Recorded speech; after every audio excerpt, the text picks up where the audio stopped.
ये कहानी है उत्तराखंड में जन्मी एक प्यारी सी बच्ची गुगुती की और उसके सपनों के उड़ान की।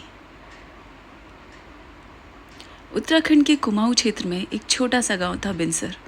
चारों ओर ऊंचे ऊंचे देवदार के पेड़ और दूर फैली बर्फीली पहाड़ियों के बीच से बहती एक मीठी धारा, जैसे प्रकृति ने खुद इसे गढ़ा है।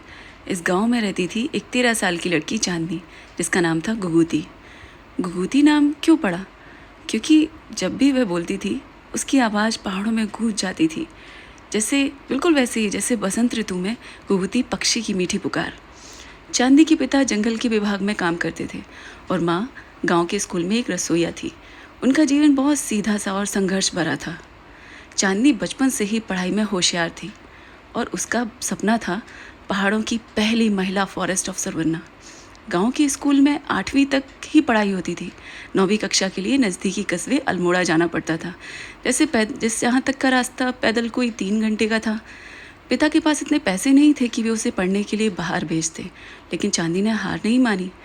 रोज़ सुबह 5 बजे उठती, माँ के साथ रसोई में मदद करती, फिर किताबें लेकर पहाड़ी रास्तों से चल देती। 3 घंटे पैदल, फिर स्कूल, फिर वापस लौटना। बारिश, बर्फ, धूप, कुछ नहीं देखा, कुछ भी नहीं रोका उसे। गांव के लोग कहते थे, लड़की जात है, इतने दूर क्यों जाती है, शादी कर दो, घर बसाओ। लेकिन उसकी माँ हर बार कहती, मेरी गुगुती उड़ने के लिए बनी है, मैं उसके पंख नहीं काटूंगी। एक दिन गांव में एक बड़ी मुसीबत आ गई। जंगल में आग लग गई थी और वह आग धीरे धीरे गांव की ओर बढ़ रही थी। फायर ब्रिगेड तक पहुंचने का वक्त नहीं था। गांव वाले घबरा गए। उसी समय चांदनी ने समझदारी दिखाई। वह अपने पिता के नक्शे और पढ़े हुए ज्ञान से जानती थी कि आग कैसे फैलती है और उसे कैसे रोका जा सकता है। उसने गांव वालों को एक योजना दी। अगर हम आग के रास्ते में एक चौड़ा घेरा बना दें, जहां पेड़ पौधे हटा दिए जाएं, तो आग वहां आकर रुक जाएगी। गांव वाले पहले तो हिचकिचाए, लेकिन जब आग और करीब आई, उन्होंने चांदनी की बात मान ली। सबने मिलकर काम किया और सच में आग वहीं आकर रुक गई जहां चांदनी ने बताया था। उसी दिन गांव में जिलाधिकारी आए और जब उन्हें यह बात पता चली तो उन्होंने चांदनी को स्टेट लेवल पर सम्मानित किया। साथ ही उसकी आगे की पढ़ाई का खर्च भी सरकार ने उठाने का वादा किया। अल्मोड़ा से देहरादून, देहरादून से दिल्ली, चांदनी की उड़ान अब रुकने वाली नहीं थी। कुछ साल बाद वह पहली बार वर्दी में गांव लौटी, एक गर्वित IFS अफसर बनकर।